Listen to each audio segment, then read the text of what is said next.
Hallo Leute, heute geht es darum, diesen Compound hier komplett zu zerlegen. Also Wurfarme runter, Sehne runter, Kabel runter, alles runter. Und zwar, weil neue Kabel drauf müssen und eine neue Sehne. Aber nicht nur das, sonst könnte man ja ein paar Schrauben dran lassen, sondern der bekommt eine professionelle Pulverbeschichtung. Und ihr könnt sogar abstimmen, welche Farbe der bekommt, weil ich mich nicht entscheiden kann. Wenn wir mal den ganzen Bogen dann zerlegt haben, erkläre ich euch, wie ihr abstimmen könnt und natürlich auch, was die Farben sind. Aber erstmal, warum will ich denn, dass der Bogen eine andere Farbe hat? Weil nur weil er eine andere Farbe hat, schießt man leider auch nicht besser. Wie auch immer, der hier hat eine Camo-Lackierung.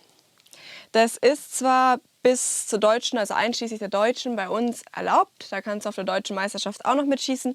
International ist es aber schon verboten. Und grundsätzlich ist es ja auch so, wenn du zum Beispiel Camo-Kleidung trägst bei den Turnieren, dann wirst du gleich wieder heimgeschickt, weil man sich ja einfach von der Jagd distanzieren will. Und darum nehmen wir das einfach mal als Anlass, euch zu zeigen, wie man einen Bogen umlackieren kann. Natürlich ist es jetzt nicht so, dass mit diesen 10 Jahre alten PS-Dinger, mein alter Bogen, irgendjemand auf eine EM fahren würde. Das ist unser Leihbogen für Neulinge im Verein. Aber trotzdem, wie schon gesagt, es wäre einfach wichtig, sich von der Jagd zu distanzieren und auch kein Camo-Muster zu haben, einfach um, sagen wir mal, zu verhindern oder vorzubeugen, dass der Bogen vielleicht doch irgendwann als Waffe gilt, weil dann haben wir alle Probleme, dann müssten wir Parcours, alles abnehmen lassen. Leute unter 16 könnten gar nicht schießen, glaube ich. Lauter solche Sachen, das wollen wir nicht. Und darum sagen wir einfach mal, wir lackieren den Bogen anders, weil er dann natürlich auch schön aussieht. Wenn ihr der anderer Meinung seid und zum Beispiel gerne wirklich bei 3D-Parcours die Jagd simuliert, dann schreibt es gerne mal in die Kommentare. Ich bin echt interessiert dran, wie ihr da so drüber denkt. Aber jetzt erstmal zum Bogen, weil zerlegen müssen wir ihn für die Kabel und Sehnen trotzdem. Um den Bogen hier richtig zu zerlegen, brauchen wir auf jeden Fall Klebeband und eine Menge Imbusschlüssel. Das ist ein PSE, also brauchen wir zöllige Imbusschlüssel und noch ein paar andere, glaube ich. Aber da ist der Beiterknochen einfach super und halt ein zusätzliches Imbusschlüsselset. Ich habe die euch aber mal verlinkt, was ich da so verwende. Wir brauchen natürlich auch eine Bogenpresse. Die ich euch mal in dem Video über D-Rails gezeigt habe, funktioniert da leider nicht. Also die kostet ja nur 50 €. Funktioniert ja leider nicht, weil sie den Bogen nicht weit genug entspannen kann. Die ist zwar gut, um Piep wieder richtig zu drehen oder das Sync bei den Cams zu ändern, aber hier reicht sie nicht aus. Da brauchen wir leider ein bisschen ein größeres Kaliber. Alter, ist sie schwer. Und zwar die. So, und was wir jetzt auch machen, bevor wir irgendwas einspannen, ist die Wurfarme zusammenzukleben. Weil wir wollen ja nicht, dass die auseinanderfallen, also dafür habe ich das Klebeband schon mal hier. Und wenn ihr jetzt nicht, wie ich hier, einen Single-Cam-Bogen habt, also hier ist ja nur ein Rad und hier ist eine Cam, dann würde ich euch gleich empfehlen, auf das Klebeband auch gleich oben und unten drauf zu schreiben.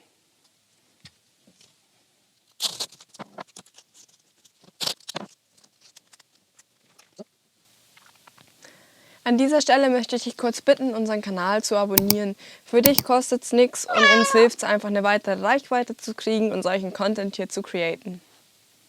Jetzt könnte man denken, dass man den jetzt da einfach einspannt und fertig, aber nein, seid vorsichtig. Nein, wirklich, ihr müsst erst hier das Zuggewicht relativ weit runterdrehen, weil dann ist es einfach besser für den Bogen, alles geht leichter. Aber passt auf, das hier ist eigentlich wirklich ein Anfängerbogen. Ich kann ihn hier 13 Umdrehungen rausdrehen. Da ist ein Anfängerbogen bei uns im Verein, ist er auch schon ganz runtergedreht. Aber es kann zum Beispiel sein, dass es bei euch nur so 4 oder 5 Umdrehungen sind und ihr wollt die Schrauben nicht rausdrehen, weil ihr könnt euch ja vorstellen, was passiert. Da steckt enorm viel Energie dahinter. Bevor wir den jetzt aber einspannen, müssen wir noch eine Sache machen, und zwar ein paar wichtige Maße nehmen, dass der Bogen danach auch wieder genauso ist, wie es davor war, weil das ist ja hoffentlich meistens das Ziel. Was ich gerne mache dafür, ist den trotzdem hier eben leicht reinzulegen, damit ich die Maße einfach besser nehmen kann. Geht aber natürlich auch anders. Gut. Bevor ihr irgendwas an eurem Bogen messt, checkt am besten mal, ob die Sync-Marker noch richtig sind. Weil bei dem Bogen, ich zeige es euch mal mit der GoPro, sind die Sync-Marker leider nicht mehr so, also zeigen an, dass der Bogen einfach verstellt ist. Das seht ihr da. Und deshalb kann ich mir tatsächlich sparen, die meisten Maße zu nehmen, weil ich danach alles neu einstellen muss. Aber ich sage euch jetzt natürlich, was ihr messen müsst. Als allererstes den Axle-to-Axle oder ATA-Abstand. Der ist ja auch, habe ich euch schon mal erklärt, eben beim Kauf vom Bogen ist der relevant und sonst was. Das ist einfach von hier nach genau hier, also von einer Achse zur nächsten. Den braucht ihr. Dann als nächstes natürlich die Standhöhe. Das ist hier vom Pivotpunkt, ihr seht es gleich gerade nicht so gut, aber ist der tiefste Punkt im Griff. Stell den Checker so rein, dass er senkrecht steht und lest dann halt ab. Und dann als allerletztes eben noch die Höhe vom Piep, am besten aus vom Knockpunkt. Und das könnt ihr ja auch mit dem Checker messen, wie ihr es halt gut ablesen könnt und dann aufschreiben. Gut, und was ihr jetzt auch noch messen müsst, aber müsst ihr halt irgendwie schauen, wie ihr das hinkriegt, wenn ihr eine neue Sehne drauf macht, natürlich die Looplänge. Also erstmal aufheben, schauen, dass ihr das nächste Loop wieder genauso hinkriegt, weil wenn das auch nur 3 mm länger ist, ist es eine brutale Umstellung beim Auszug. Und jetzt spannen wir das Ding, bis wir Sehne und Kabel runterkriegen. So, das sieht schon mal gut aus. Reicht das? Ja. Bevor ihr jetzt aber hier irgendwas runternehmt, müsst ihr unterscheiden. Und zwar, wenn ihr einfach nur eure Sehne und das Kabel wechseln wollt, würde ich euch empfehlen, zum Beispiel hier gleich das Kabel abzumachen und direkt das neue einzuhängen und so gesehen dem Verlauf zu folgen. Wenn ihr jetzt, wie ich, alles runter machen müsst, weil ihr den Bogen umlackieren wollt oder sonst was, dann würde ich euch jetzt empfehlen, ich habe ja aus Klebeband so klitzekleine Stückchen und markiere mir einfach das Kabel, weil ich habe ja nur einen Bogen mit einer Cam. Wenn ihr aber jetzt einen Dual-Cam-Bogen habt, ist es natürlich noch mal komplizierter. Aber ich markiere mir hier, das ist das Kabel, dass es ungefähr hier beim Kabelhalter ist. Mache ich so ein kleines blaues Fähnchen dran. So. Und dass es hier hinten eben hier außen eingehängt ist. Ah ne, das ist sogar die Sehne, ja, da sehen wir es. Hier unten ist das Kabel. So. Und dann könnte man erstens, wenn man wieder die gleiche Sehne drauf tun würde, hätte man es einfacher. Und ich kann ja danach auch zum Beispiel die Längen oder einfach den Verlauf abgleichen, um aber wirklich hier abgesichert zu sein, weil bei uns wird der Bogen ja eine ganze Zeit lang ohne Sehne und Kabel rumstehen. Wenn er lackiert wird, mache ich einfach mit meinem Handy hier meistens noch ein paar Bilder davon, wie das Pi mal Daumen verläuft an beiden Cams. Und am besten auch noch gleich vom Kabelhalter, damit man ja alles hat. Genau, und dann kann ich mir sicher sein, dass ich irgendwie den Bogen auch wieder so zusammengebaut bekomme, wie er gehört. Okay, jetzt können wir endlich das ganze Zeug da auch mal runternehmen. Ihr müsst aber aufpassen, bei mir ist hier so ein nicht ganz qualitatives Piep mit einer Schnur dran, das mache ich noch schnell ab.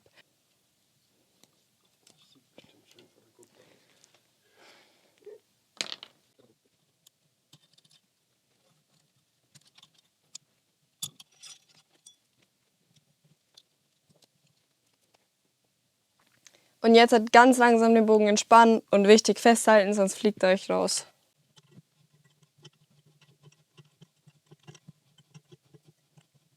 Das wäre übrigens auch der Moment, wo die andere Bogenpresse nicht ausreichend wäre, weil ihr da eben jetzt den Bogen nicht so weit entspannen könnt, wie es eben notwendig wäre ohne Kabel und Sehne, weil die ja den Bogen normalerweise limitieren.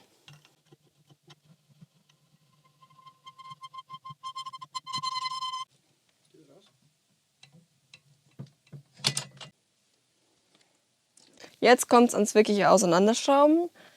Wichtig, gut sortieren, nichts verlieren. Bitte passt auf, dass ihr das irgendwie sortiert. Genau, aber jetzt erstes mal die Tillerschrauben hier raus.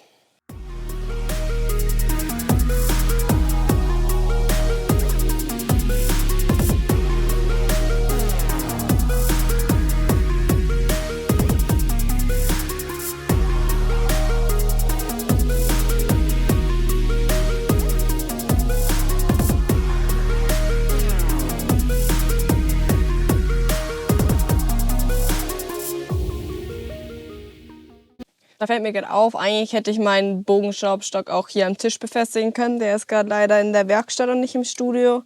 Aber ich verlinke euch den mal, weil den könnt ihr einfach so am Tisch festschrauben und an eurem Bogen festmachen. Das wäre gerade sehr praktisch.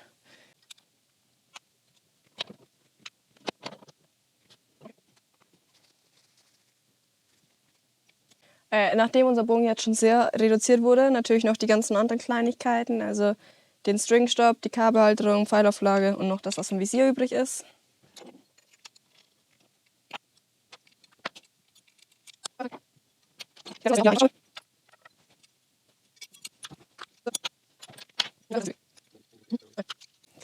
Jetzt muss man ein bisschen improvisieren, weil zum Lackieren muss natürlich der Gummigriff hier auch runter. Ich probiere es jetzt einfach mal damit. Teil 1. Jetzt kann man noch versuchen, hier den PSE-Sticker abzukriegen, heil, und ihn dann danach wieder drauf zu kleben. Aber das geht mit ein bisschen längeren Nägeln ganz gut. So. Und jetzt muss der Bogen natürlich noch hier beim Kleber und so gereinigt werden. Aber soweit ist er fertig, um lackiert zu werden. Um genauer zu sein, wird der Bogen ja pulverbeschichtet, weil wir waren bei einer Autolackiererei und es wäre sehr teuer für so ein kleines Stück Metall. Und darum haben wir dann glücklicherweise die Firma Sega Metallbeschichtung in Geretsried gefunden, die uns eben angeboten haben, den Bogen Pulver zu beschichten. Und wir waren eben auch schon mal da und haben uns die Farben angeschaut. Man kann wirklich alles machen, also ich glaube auch mit Glitzer und allem. Ich habe da sogar eine Farbe ausgewählt. Also ich habe eine kleine Vorauswahl getroffen, da die Kabelumsehnen blau sind. Hier seht ihr die Farbe. Habe ich natürlich ein paar Farben genommen, die da relativ gut dazu passen. Kann mich aber nicht ganz entscheiden. Das heißt, ihr könnt mit dem Stichwort Farbe und dann eben die Nummern, ich blende euch das da ein, welche Farbe welche Nummer hat, könnt ihr das abstimmen. Es ist jetzt Ende Juni 2025, das heißt, wenn ihr das Video erst Monate oder Wochen später seht, ist die Abstimmung wahrscheinlich schon rum. Und aber nochmal zur Abstimmung, wer von euch nicht auf YouTube kommentieren kann, kann mir auch gerne unter der E-Mail, die unter dem Video steht, eben die Farbe schicken, weil ich würde gerne von euch allen die Stimme hören, weil wie gesagt, ich kann mich nicht entscheiden und bin auf eure Meinung angewiesen. Und falls ihr es verpasst habt mit abzustimmen, könnt ihr dann schon mal schauen, ob wir das Video, wo wir euch dann eben mitnehmen zu Sega Metallbeschichtungen, ob das schon hochgeladen ist, weil wir nehmen euch dann natürlich mit bei dem Prozess der Pulverbeschichtung und zeigen euch dann natürlich auch, wie man den Bogen wieder korrekt und richtig zusammenbaut. Also vielen Dank für eure Beteiligung jetzt schon mal und wir sehen uns dann im nächsten Video.